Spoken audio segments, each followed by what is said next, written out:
Hello, this is wmpyr. In this video, I'd like to talk to you guys about two additional Filipino martial arts styles. So the most famous are Kali, Eskrima, and Arnis. Those three styles are probably the most famous out of the Filipino martial arts, and those three are the same thing. Kali, Eskrima, Arnis is the same, it's just different names.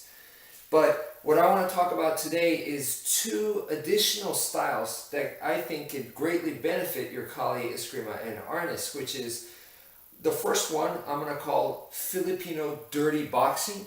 The actual name is Panantukan, but we'll just call it Filipino Dirty Boxing because I think it's easier for a lot of people to understand.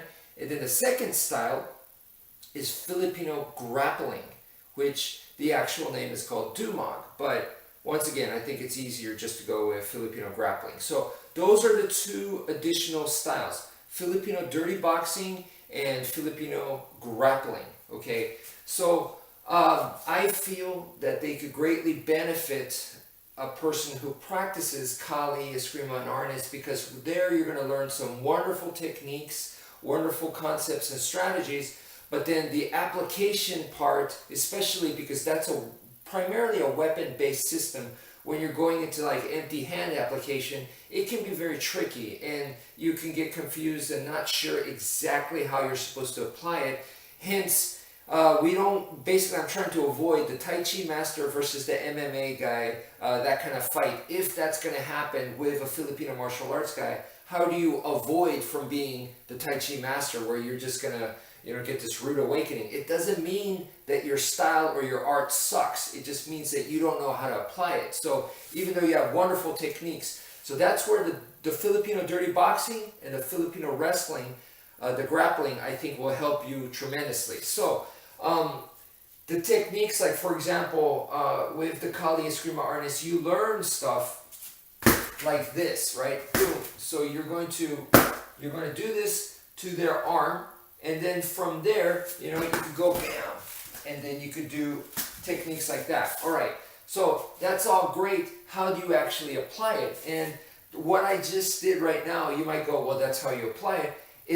It's not, because that's the textbook. That's how you practice it. That's how you learn it. So this person, if is my training partner or my student, they threw a punch and they waited. They froze for me so that I can't go bam right here, and then from here I could go boom and a counter shot, boom, elbow shot like so, So they were nice and stopped for me, and I'm not making fun of it, or I'm not saying that that's bad, because that's how you need to practice. In textbook, that's how I can get my repetitions. If the teacher just did it real time, I'm not going to know what the hell is going on. So I need to practice this way to learn the techniques. So learning wise, this is absolutely necessary.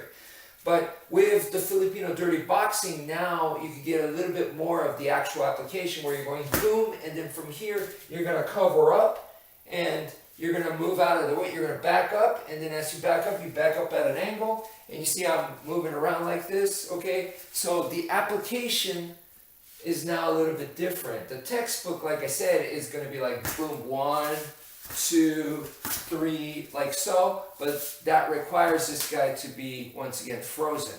The actual application is going to be boom, cover up, move out of the way, you use your footwork, and then boom, throw some jabs to make it difficult for the guy to just chase you.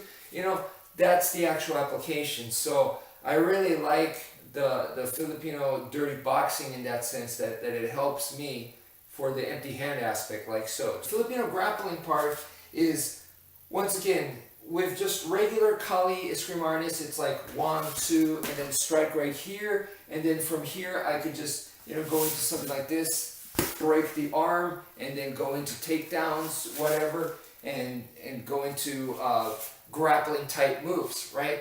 But once again, that requires that the student attacks and they freeze and they wait for me to do the moves. Like I said, practice-wise, that's good. 1, 2, 3. See, they're nice and just frozen, waiting for me, right? With the Filipino Grappling, the way it's done is now 1, 2, boom. And then I'm doing the techniques from here now, from this clinch, from the grappling aspect. So It's the same moves from here, and then I could come into here, and then try to break the arm and stuff. But as you can see, the position that I'm in is a little bit more realistic. Okay, so that's it for now. Thank you for watching, and take care, folks.